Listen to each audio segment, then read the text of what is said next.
Assalamu alaikum to all of my students. Today I am going to deliver a lecture for class 11th students, and you know that we have already chosen the unit of states of matter, and today we are going to study about the ideal gas equation.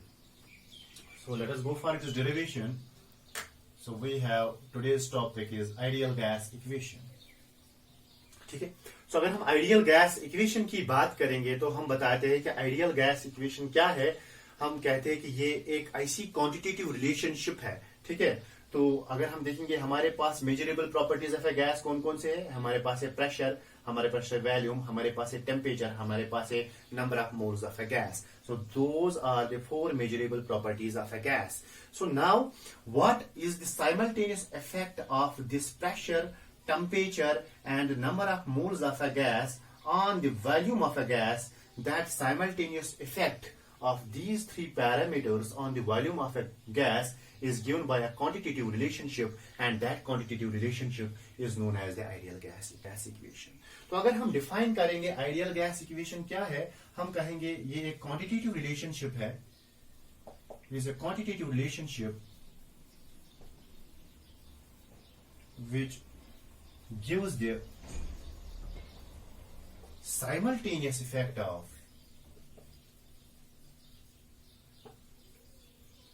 at a time effect of pressure, temperature and the number of moles of a gas and the number of moles on the volume of a gas. So what is an ideal gas equation? Ideal gas equation is actually a quantitative relationship which gives the simultaneous effect of pressure, temperature and number of moles on the volume of a gas. कि कैसे अगर हम pressure को भी change करेंगे, temperature को भी change करेंगे and number of moles of the gas को भी चेंज करेंगे, and how those three parameters, how the change in those three parameters will result a change in the volume of a gas. That quantitative relationship built for that purpose is known as the ideal gas equation. ठीक है. तो अगर हम ideal gas equation को और एक नाम से भी जाना जाता है, that is equation of state. Equation of state भी इसको कहा जाता है, क्योंकि अगर हम देखेंगे जो ये आइडियल गैस इक्वेशन है ये एक ऐसी रिलेशनशिप है जो बेस्ड ऑन है these four variables, means pressure, volume, temperature and number of moles of the gas पे ये रिलेशनशिप डिपेंडेंट है. And these four parameters there values determines the state of a gas, है ना. State of a gas is determined by these four parameters. So their fixed values at a particular instant gives a particular state to the gas. So that is why this equation is known as the equation of state. Why it is known as the equation of the state? Because it is the relationship between the four variables of a gas. कौन कौन सा? Pressure, pressure, volume, temperature and number of moles of a gas, and hence describes the state of a gas completely. ये completely किसी भी gas का state determine करता है. These the four values of these parameters decide the state of a gas. That is why that equation is known as the equation of the state, because this equation of the state or the ideal gas equation is an interrelationship between these four variables of a gas. Clear? तो ये जो equation है हमारी, that is equivalent to PV is equal to nRT. That is the ideal gas equation जिसको हमें derive करना है. Where P is the pressure of the gas, V is the volume of the gas, N is the number of the moles of the gas, T is the temperature of the gas, and ये R जो है इसको हम कहते हैं gas constant. And more specifically we can call it universal gas constant. ये मैं बताऊंगा क्यों. ठीक है. तो let us go for its derivation. Correct? तो अगर हम इसको derive करेंगे, कैसे इसको हम derive करेंगे, let us go for that.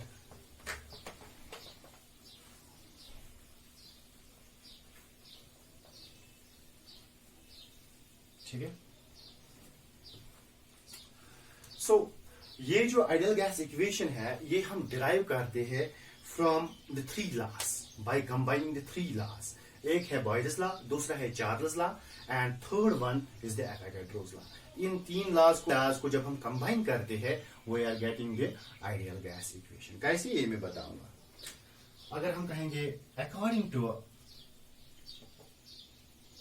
Boyle's law के एतबार से V is inversely proportional to P at constant temperature and number of moles of the gas. इसी तरह मैं लिखूंगा according to Charles law, ठीक है, V is directly proportional to T at constant pressure and number of moles of the gas, ठीक है। इसी तरह अगर मैं लिखूंगा according to Avogadro's law, ठीक है, this volume is directly proportional to the number of the moles of the gas at constant temperature and pressure, ठीक है। Now combining these three proportionalities, first, second and third, अगर आप इनको combine करोगे, combining the above three proportionalities, volume यहाँ पे same है, सो ये वैल्यूम जो है ये हमें प्रोपोर्शनल आएगा टेम्परेचर को, नंबर ऑफ मोल्स को and inversely proportional to the pressure of the gas. तो मैं लिख सकता हूँ ना, it is proportional to n into T divided by U, clear? जब मैं इन तीन प्रोपोर्शनलिटीज को कंबाइन करूंगा, या मैं लिख सकता हूँ ना, अगर P को इसके साथ मल्टीपल करूंगा मैं, तो मैं लिखूंगा PV is directly proportional to n into T. Changing proportionality into equality, we have to multiply by a constant. So PV is equal to constant into NT. And this constant here is equivalent to R and it is known as universal gas constant. ठीक है, इसको हम universal gas constant कहते हैं। तो फिर मैं क्या लिखूंगा, PV is equal to N, constant is R, so PV is equal to N. So this is how we are deriving this ideal gas equation. So this ideal gas equation is derived from by the combination of Boyle's law, Charles law and Avogadro's law. ठीक है, सो हमें यहाँ पे निकलेगा PV equal to NR, और इस R को हम क्या कहते हैं, universal gas constant. Universal gas constant, इसको यूनिवर्सल क्यों कहते हैं, because it is independent on the nature of the gas. कोई भी गैस हो उसके नेचर पे ये डिपेंड नहीं करता है, so it is independent on the nature of the gas. इसका वैल्यू जो है मैं लिखूंगा, its value is independent on the nature of the gas, लेकिन ये डिपेंड करता है, but depends on the amount of the gas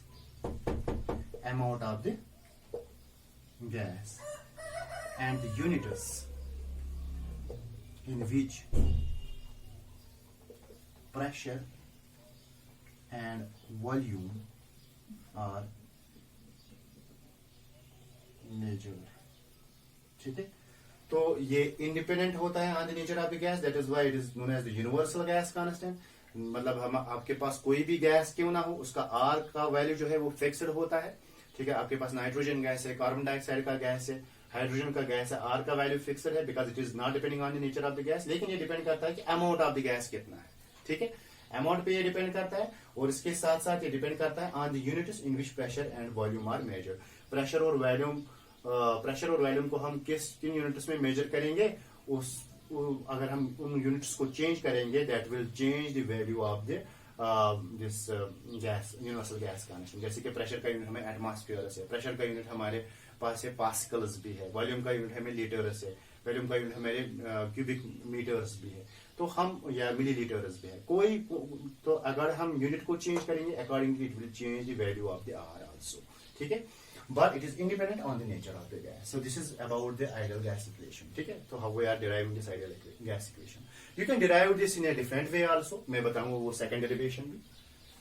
यहाँ पे मैं वो दिखाऊंगा आपको.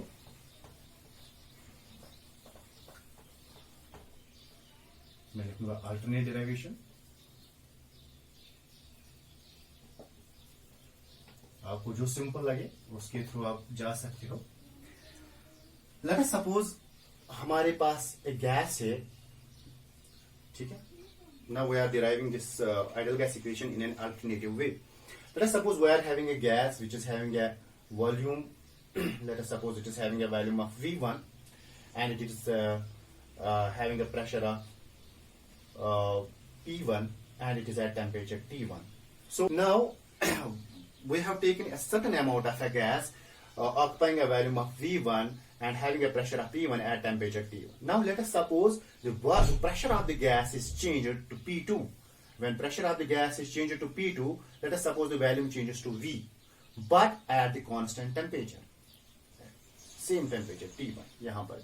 So means that what is happening, pressure has been changed to P2 and accordingly volume has changed to V, but at the constant temperature. So when the temperature is constant means that which law we can use? We can use the Boyle's law. So then according to Boyle's law,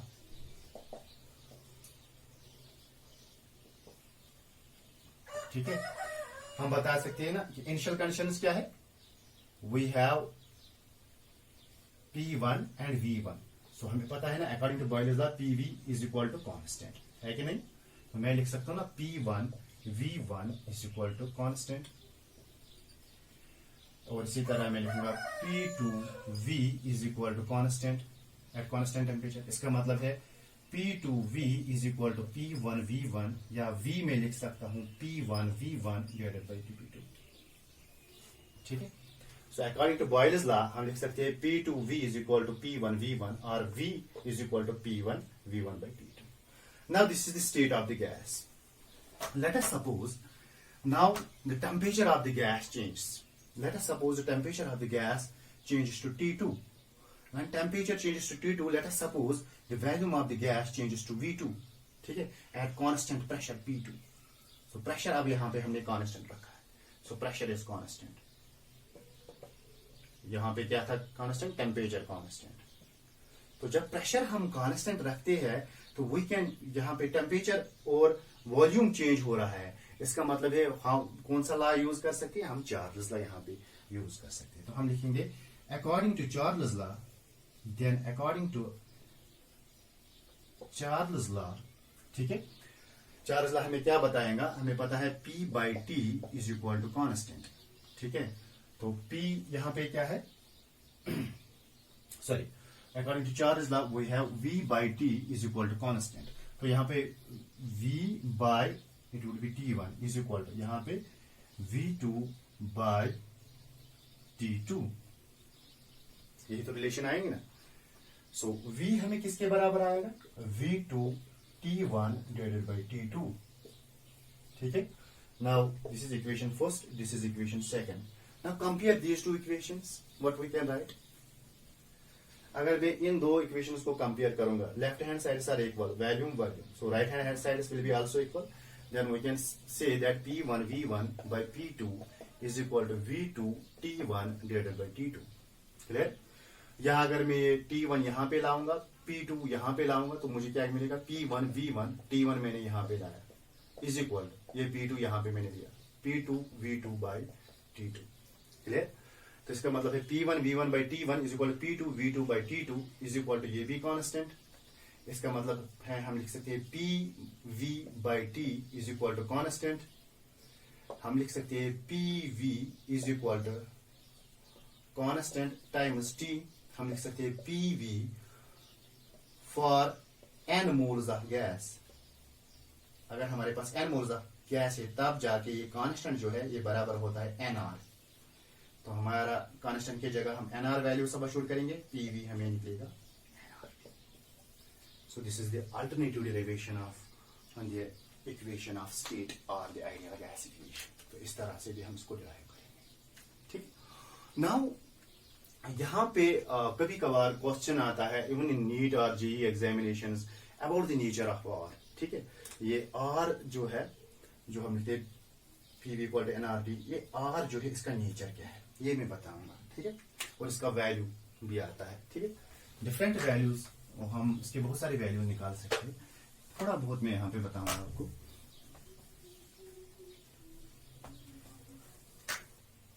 so now we can go for the nature of R. ठीक है, तो हमें पता है PV जो है बराबर है NRT. तो तो R किसके बराबर होगा? Pressure volume divided by number of moles into temperature, इसके बराबर। ठीक है, तो अगर मैं लिखूंगा R जो है किसके बराबर मैं लिख सकता हूं? मैं लिख सकता हूं प्रेशर जो है, अगर मैं लिखूंगा pressure it is equal to force per unit area, लिख सकता हूं ना, या मैं लिख सकता हूं फोर्स एरिया की जगह में लिखूंगा length, late us suppose length का स्क्वायर। ठीक है, तो अगर इसी तरह वॉल्यूम में लिखूंगा, मैं लिखूंगा लेंथ का क्यूब, लिख सकता हूं ना ऐसे। तो R जो है मैं क्या लिख सकता हूं? प्रेशर की जगह में लिखूंगा force per unit area, area की जगह में लिखूंगा लेंथ का स्क्वायर इनटू वॉल्यूम लेंथ का cube divided by number of moles, मैं लिखूंगा नंबर ऑफ मोल्स, मैं लिखूंगा मोल्स या नंबर ऑफ मोल्स सीधे लिखो इनटू टेम्परेचर।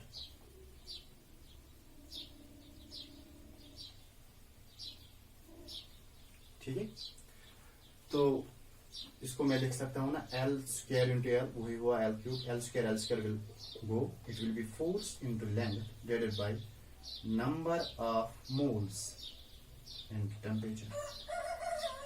ठीक है, so force into distance या force into length is work done divided by number of moles, important relationship है, and temperature. So this would be equivalent to R. So what is actually R? This is the nature of the R. So R is actually the work done by a gas, work done per mole of a gas for each degree change of temperature.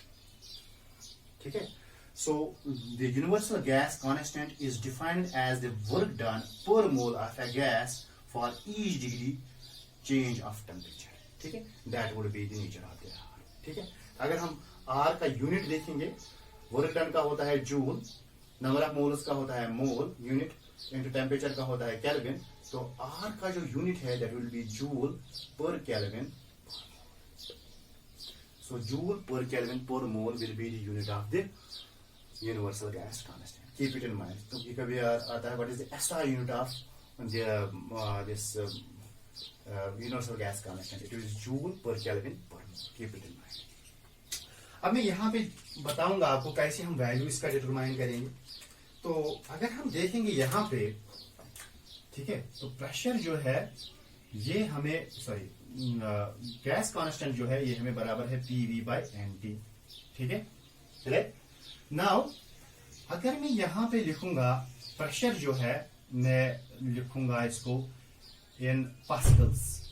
ठीक है ना, pressure को मैं लूंगा 1 atmosphere, volume को मैं लूंगा late us suppose 1 litre. ठीक है, नंबर ऑफ मोल्स को मैं लूंगा 1 मोल, इनटू टेम्परेचर को मैं लूंगा 273.15 केल्विन। मीन्स मैंने जीरो डिग्री सेंटीग्रेड टेम्परेचर लिया, and 0 degree centigrade temperature is equal to 273.15 kelvin. तो अगर मैं इस एटमॉस्फेयर को लेट अस सपोज मुझे SI यूनिट्स में लेना है, मुझे R का वैल्यू SI यूनिट, मुझे जूल पर केल्विन पर मोल में देखना है कि इसका वैल्यू क्या आएगा। ठीक है, R का। ठीक है, तो मुझे क्या करना है, तो एटमॉस्फेयर्स को कन्वर्ट करना है मुझे पास्कल्स में, लीटर को मुझे क्यूबिक मीटर्स में चेंज करना है, तो then we can find the value. जैसे कि एक एटमॉस्फेयर अगर हम पास्कल्स में लेंगे तो it will be 1.01325 into 10 to the power 5 newton per metre square. Newton per metre square is equal to pascal, ये मैंने बताया है स्टार्टिंग में ही। इनटू अगर हम लीटर की बात करेंगे, अगर हम क्यूबिक मीटर्स में इसको लेंगे तो क्यूबिक 1 लीटर अगर हम देखेंगे 1 litre is equal to 10 to the power -3 cubic metres. Clear, 1 litre अगर हम देखेंगे that is equal to 10 to the power -3 cubic metres. ठीक है, तो अगर मैं लिखूंगा यहां पे, मैं लिखूंगा 1 लीटर की जगह 10 to the power -3 cubic metres, clear, divided by 1 mole into 273.15 clear. तो जब मैं इसको एंड इनको वैल्यू देता हूं, इसको मल्टीप्लाई करता हूँ, फिर इसे डिवाइड करता हूँ, तो it is coming out to be 8.314। ठीक है, तो अब यूनिट क्या रहा यहाँ पे, न्यूटन, यहाँ पे है पर मीटर स्क्वायर, यहाँ पे है cubic metre, so it would be newton metre. ठीक है, इनटू या डिवाइडेड बाय ये है मोल इनटू है केल्विन। ठीक है, एंड आपको पता है जो ये न्यूटन इनटू मीटर, ठीक है, that would be force into distance, that would be equal to work, and work is having the unit of joule. So joule, 1 joule is equal to 1 newton in 1 newton metre. किसके बराबर है, joule के बराबर। तो मैं लिख सकता हूं ना, it would be equal to 8.314 newton metre की जगह मैं लिखूंगा जूल, फिर आएगा पर केल्विन, ये ऊपर जाएगा तो फिर आएगा पर मोल। सो आर का वैल्यू जो है it is coming out to be 8.314 joule per kelvin पर मोल। इस तरह से भी हम इसको निकाल सकते हैं। So this is the SI unit of the universal gas constant. So universal gas constant का वैल्यू इन एसआई यूनिट्स है 8.314 जूल पर केल्विन पर मोल। या इसी तरह आप इसको ऐसे भी कन्वर्ट कर सकते हो, you can go for kilojoules या you can go for calories also. अगर आपको कैलोरीज में जाना है, आपको पता है कि एक कैलोरी जो है वो बराबर होता है 4.184 जूल्स। तो मैं अगर 1 जूल लूंगा तो वो आएगा 1 डिवाइडेड बाय 4.184 कैलोरीज। ठीक है, तो इस जूल के जगह में क्या लिखूंगा, 1 डिवाइडेड बाय 4.184 कैलोरीज, क्योंकि मैंने जूल को कैलोरी में चेंज किया। मैं लिखूंगा 8.314 डिवाइडेड बाय, ये आएगा 4.184 जूल की जगह में क्या लिखूंगा, कैलोरी पर केल्विन पर मोल। ठीक है, तो इसको जब हम डिवाइड करते हैं it is coming out to be 1.987 calorie per kelvin पर मोल। तो ये हुआ कैलोरी का यूनिट, या इसको अप्रोक्सीमेटली हम लिख सकते हैं 2 कैलोरीज पर केल्विन पर mole. So this would be another value of R in terms of calories. ठीक है, इसी तरह अगर आप इसको किलो कैलोरीज में चेंज करोगे तो you can multiply directly by, it would be then R would be equivalent to 2 into 10 to the power minus 3 kilo calories, है ना, पर मोल पर केल्विन, या it would be 0.002 kilo calorie पर मोल पर केल्विन। ठीक है, या अगर आपको लेट अस सपोज अगर आपको प्रेशर दिया गया है एटमॉस्फेयर्स में, तो वॉल्यूम दिया गया है लीटर्स में, तो तब जाके अगर आपको R का वैल्यू निकालना है तो आप लिखोगे 1 एटमॉस्फेयर, क्योंकि प्रेशर की जगह आप लिखोगे 1 एटमॉस्फेयर, इनटू वॉल्यूम की जगह 1 litre, divided by number of moles की जगह 1 मोल, इनटू टी के जगह लिखोगे 273.15 केल्विन। तो जब आप ये वैल्यू निकालोगे तो ये वैल्यू आपको आएगा R is equal to 0.0821 litre atmosphere पर केल्विन पर मोल। ठीक है, so this would be the another value in atmosphere when we are taking the pressure in atmospheres and volume in liters।